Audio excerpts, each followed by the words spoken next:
जलसे की है जिनकी दुआएं मग़फ़िरत के बाद ही हम शुरू करेंगे।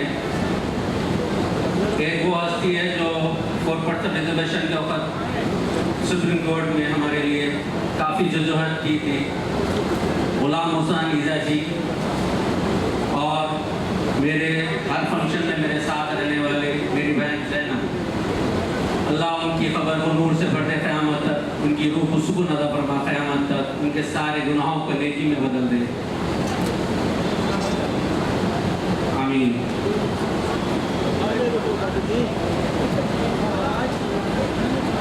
आज हम सब यहाँ जमा होने की वजह जो मुल्क की हालात जिस तरफ जा रहे हैं उसके तरफ सोचने के लिए हम जमा हुए हैं। बंटवारे के वक्त जो मुल्क के हालात हुए थे, आज फिर कुछ लोग कोशिश कर रहे हैं कि हिंदू मुसलमानों के बीच एक शार्प लाइन आ जाए।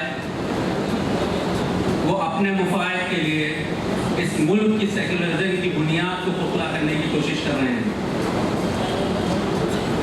मैं आपसे पूछता हूँ मुसलमानों, अपने दिलों पे हाथ रख कर सोचो, जब रब्बुल आलमीन ने तुमको इस ज़मीन पे पैदा किया, इस मुल्क में पैदा किया, इस मुल्क को जब उन्होंने तुमके लिए चुना, तो फिर हम इस मुल्क की बका के लिए ज़िंदा रहेंगे या इस मुल्क को नुकसान पहुंचाने के लिए ज़िंदा रहेंगे? किसी की भी बात से हम क्यों बटे? मैं आपसे पूछता हूँ, मजलिस इत्तेहादुल मुस्लिमीन कोई दीन नहीं है जिसके छोड़ने से हम इस्लाम से बाहर हो जाएंगे, या जिनके बारे में सोचने से हम इस्लाम के बाहर हो जाएंगे? बिल्कुल नहीं। मजलिस इत्तेहादुल मुस्लिमीन एक सियासी पार्टी है और वह किस तरह से अपनी सियासत करती है, कोशिश करूंगा जो मैंने देखा है, जो मैंने समझा है, वो आपके सामने बताऊंगा। सबसे पहले तो ये लोग आजकल कहते हैं कि कांग्रेस ने किया क्या। मैं ये सवाल पे दो चीज सोचता हूँ कि कांग्रेस ने किया क्या? क्या कांग्रेस की माइनॉरिटी के लोग कुछ नहीं किए या कांग्रेस पार्टी कुछ नहीं? तो दोनों जवाब इंशाल्लाह मैं दूंगा। जहाँ तक कांग्रेस की माइनॉरिटी का डिपार्टमेंट का सवाल है, जहाँ तक कि कांग्रेस में जो माइनॉरिटी कायद जो अपनी जिंदगी गुजारे उनका सवाल है, तो मैं आप यहाँ की सियासी मुस्लिम लीडर्स को कुछ ला लेता, मगर उसके बावजूद मैं आपको बताता हूँ, शायद आप में से कुछ लोग नहीं जानते, मगर इमरान हाशिम साहब जो पहले होम मिनिस्टर है मुसलमानों के स्टेट के, आपने अपने कैरियर में अपने वक्त एक स्पोर्टिंग ग्राउंड जहाँ पर फुटबॉल खेला जाता है वहाँ पर खेला जाता है, और सबसे ज़्यादा हैदराबाद में मुसलमानों को सबसे ज़्यादा फुटबॉल खेलने की वजह से वो स्पोर्टिंग के पास से कई जनों को जॉब मिला है, कई SBI में चले गए, कई रेलवे में गए, आज भी कोई पुलिस डिपार्टमेंट में, आज भी मेरे साथ नवीन जो नामपल्ली के बी ब्लॉक है, उन्होंने बैंक में काम किया उसी वजह से। अलीम जो है GHMC में कोच है, मेरा भतीजा अलीम AG एसोसिएट्स में काम करता है। ये कांग्रेस होने के बावजूद भी कौम का दर्द रखकर कौम के लोगों के लिए वो ग्राउंड दिया, वहाँ पर सभी लोग खेलते हैं। और ये कहते हैं कि, और मैं आपको बोलता हूँ कि मोहम्मद जानी साहब जिन्होंने मौलाना हाफिज साहब को जो ज़मीन दी है, जहाँ से आज भी कई बच्चे, कई लोग, कई बुजुर्ग आलिम हो गए, हाफिज हो गए, आज भी वो मदरसा कायम है और शायद क़यामत तक कायम रहेगा। इसका अजर घूम फिर के जहाँ तक भी हो मोहम्मद अली साहब के भी हिस्से में आए। और जब 84 में फसाद हुए यूनिवर्सिटी में, प्रोटोकॉल को बाजू रखते हुए जब अम्मायन का कोई कायद अपनी पब्लिक में नहीं जा सका, यही मोहम्मद जानी थे कि जो दूध और तरकारी वाला लेके यूनिवर्सिटी में गए। और मोहम्मद अली शफीर साहब, आपने रिजर्वेशन की लड़ाई लड़ी, आपने Shahjahan BRK college medical college दिया, फातिमा मेडिकल कॉलेज दिया और 3 मेडिकल कॉलेज दिए, 29 इंजीनियरिंग कॉलेज दिए। ये कांग्रेस के माइनॉरिटी के वो लीडरों के कारण में है जो कांग्रेस अम्माइन से अलायंस रहने के बावजूद भी काम कर अपने दिल पर रखकर आगे अपने लोगों के लिए सोच कर काम कर। अब मैं आपको बताता हूं कि कांग्रेस पार्टी ने क्या किया है। तो जिस मेडिकल कॉलेज पे आज आप पैसे की इमारत जमा कर रहे हैं वो कांग्रेस ने दिया है अंबास्कर रब्बी की क्रेडिट, और दारुस्सलाम कोऑपरेटिव बैंक जो आप चला रहे हैं वो कांग्रेस की मेहरबानी ने आपको दिया है। दारुस्सलाम की जमीन सारे आपके प्रॉपर्टी जब्त कर लिए गए थे, वो भी कांग्रेस के जमाने में रिलीज हुए।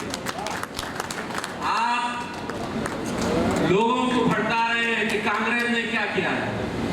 मैं आप सबसे कहता हूं, यहाँ जितने भी मेरे बहनों मेरे दोस्तों, दिलों पे एक बार आकर को आंख बंद करो। क्या तुम्हारे पास, क्या तुम्हारे खानदान में, क्या तुम्हारे महल्ले में, क्या तुम्हारे अड़ोस में पड़ोस में कोई एक ऐसा नहीं है जो आरोग्य से तुम्हारा फायदा नहीं?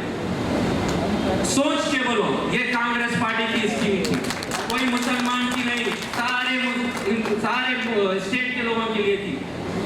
सब इसका फायदा उठा। क्या ये आपको फायदा नहीं पहुंचा? क्या आपके पास खासकर सिटी में, ओल्ड सिटी में कई बच्चे स्कॉलरशिप लेकर आज इंजीनियर्स बन गए, आज MBBS में उनको दाखिला मिला, डॉक्टर्स बन गए। ये किसका करना है? ये कांग्रेस पार्टी का करना है। कांग्रेस ने आपको ऐसे स्कीम दी है जिससे आप अकेले या एक जनों अकेले के लिए नहीं बल्कि सारों के लिए दिए हैं। ये आपकी सोच पे वार कर रहे हैं, आपको बता रहे हैं कि मैं मुसलमानों का कायद हूं, मैं मुसलमानों की आवाज हूं, मैं मुसलमानों की सोच रखता हूं, मैं मुल्क के मुसलमानों की सोच रखता हूं। भाई मैं आपसे पूछता हूं, क्या मुसलमानों का कायद ऐसा हो सकता है? आप कुछ आपके पास तारीख है, नबी करीम सल्लल्लाहु अलैहि वसल्लम ने शरीयत दी है, अबू बकर सिद्दीक रज़ियल्लाहु ताला अन्हु ने उस पर अमल करके बताया कि मुसलमानों का बादशाह कैसा होना। हज़रत उमर बिन खत्ताब रज़ियल्लाहु ताला अन्हु ने बताया कि कैसे गुजारी जाती है। खुद फाके रहते थे।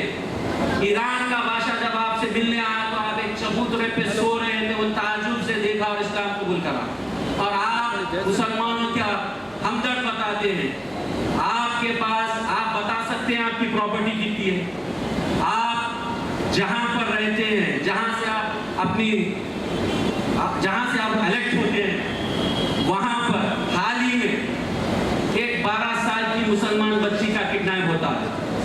किडनैप करने वाला मुसलमान, बच्ची को मारने वाला मुसलमान, वहां का MLA मुसलमान, वहां की आबादी मुसलमान, वहां की फिक्र करने वाले उलमा मुसलमान, फिर वहां पर किराए।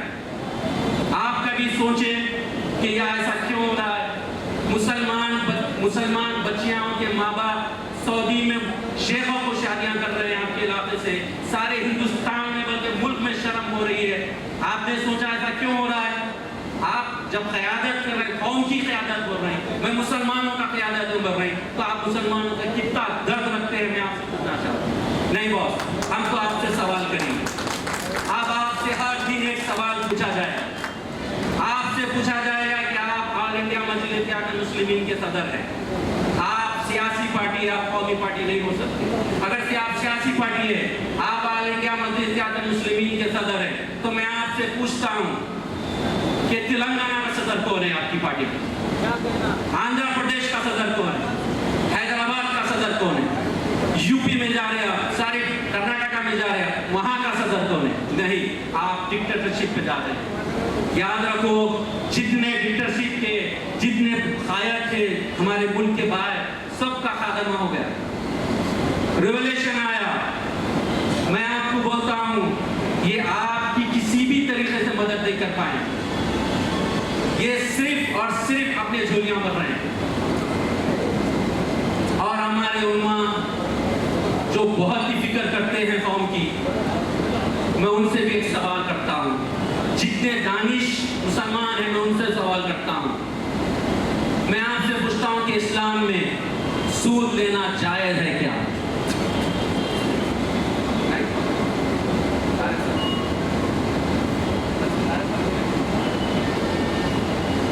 मेरा एक सवाल है आपसे, क्या मुसलमानों में, इस्लाम में सूद लेना जायज़ है? जी बिल्कुल हराम है। बिल्कुल हराम है।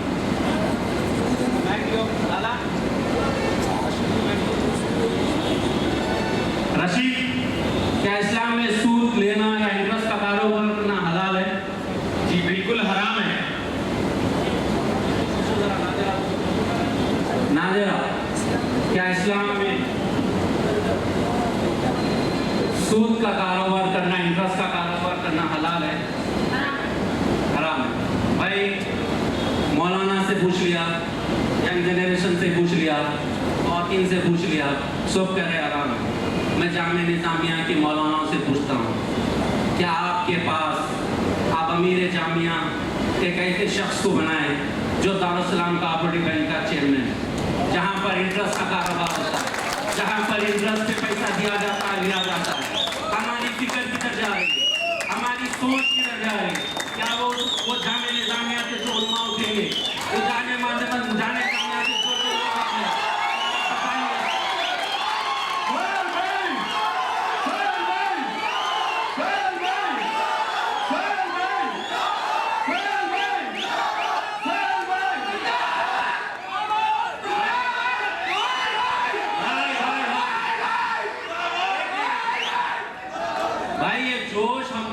गोलचीड़ी के हर गली में लेना है, हर चबूतरे पे जाना है।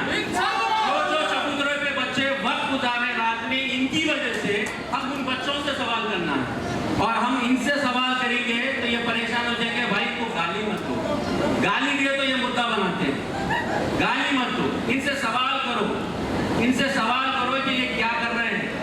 जामिया निज़ामिया के पूरे उलमाओं से पूछो, बल्कि स्टेट के पूरे उलमाओं से पूछो, क्या ये सही तरीका है? जहां पर एक वक्त का वाकया है, इमाम आज़म अबू हनीफा रहमतुल्लाह अलैह अपने साथियों के साथ एक तरफ जा रहे थे कि धूप की शिद्दत थी। आपके साथ जो लोग थे वो बोले कि भाई घर की छांव में आ जाए, आपने नहीं, आपने कहा चले जाए। बाद में कुछ देर के बाद उनका एक साथी आके बोला, इमाम साहब आप क्यों नहीं आए? तो बोले कि मैं उस घर की छांव में नहीं आ सकता, वो घर वाले को मैं कर्जा दिया हुआ, अगर से मैं उसकी छांव में आ गया तो सूद के बराबर हो जाएगा। मेरे इमाम आज़म अबू हनीफा रहमतुल्लाह अलैह उसकी छत के छांव में तक नहीं जाते। मेरा मुतालिबा गवर्नमेंट से और खासकर मेरे हैदराबाद की आवाम से ये नहीं है कि इन्होंने ये पैसा खाया, ये तो कोर्ट में चल रहा है, शोकाज नोटिस जलालुद्दीन अकबर साहब और असदुल्ला साहब ने दे दिए, आज नहीं कल इंशाल्लाह जो होना है वो हो जाएगा। मेरा सवाल नंबर 2, मेरा सवाल, क्या अकबर निजामुद्दीन जो वक्फ बोर्ड की प्रॉपर्टी बेचकर पैसा जमा किया वो कहाँ किया? मुझे यकीन है कि यह दारुस्सलाम कोऑपरेटिव बैंक में फेक अकाउंट के जरिए जमा किया, क्योंकि ये वहीं का ही चेयरमैन है। हम उस पर सीबीआई इंक्वायरी डिमांड करेंगे, हम उस पर सीबीआई इंक्वायरी उठाएंगे। मैंने आरबीआई में एप्लीकेशन दे दिया, मैंने आरबीआई में कंप्लेंट कर दिया है। अगर से वो लोग 10 दिन में अगर से इस पर कुछ एक्शन नहीं लेते तो फिर हम रोडों पे उतरेंगे, हम दारुस्सलाम कोऑपरेटिव बैंक का घेराव करेंगे, हम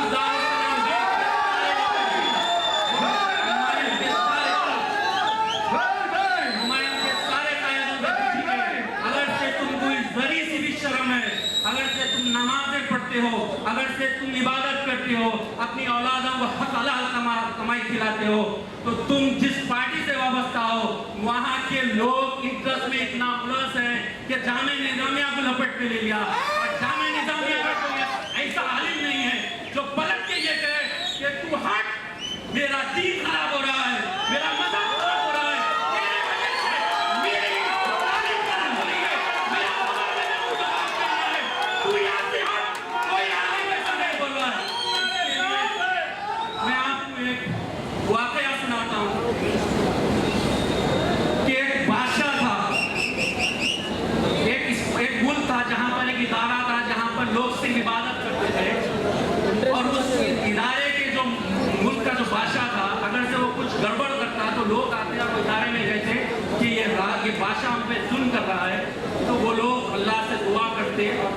का बादशाह चलेगा, दूसरा बादशाह। तो वो लोग हमेशा अपनी इबादत में मशरूफ रहते हैं। एक बार एक बादशाह आया और आके सबसे पहले वो इदारे को गया, जरा गौर से सुनिए साहब। सबसे पहले वो बादशाह वो इदारे को गया और वहाँ के सारे आलिमों को, सारे जो बुजुर्ग इबादत में मसरूफ रहते उनसे कहा कि मैं आपकी ऑनर में एक दावत रखना चाह रहा हूँ, शाही दावत। वो लोगों ने कहा हमको दावत से क्या, हम फाका जिंदगी गुजारने वाले। वो बड़ा इसरार करा तो वो लोग दावत कबूल कर ली। वो दावत कबूल करे, वो उनके पास आए, उन्हें अच्छी उनकी खिदमत करा, अच्छा सा अच्छा खिलाया और फिर वो लौटा दिया। जिस दिन वो लौटे उसके दूसरे दिन से पूरी आवाम में जुल्म कर दिया, ज़मीना खाना शुरू करा, औरतों पे जुल्म करना शुरू करा। जब लोग तंग आकर फिर वो इदारे में गया, बोले कि हज़रत इन्हें हद से ज़्यादा कर रहा, पिछले सारे बादशाहों से ज़्यादा कर रहा। तो वो बोले ठीक है, हम दुआ करते हैं अल्लाह की तरफ से।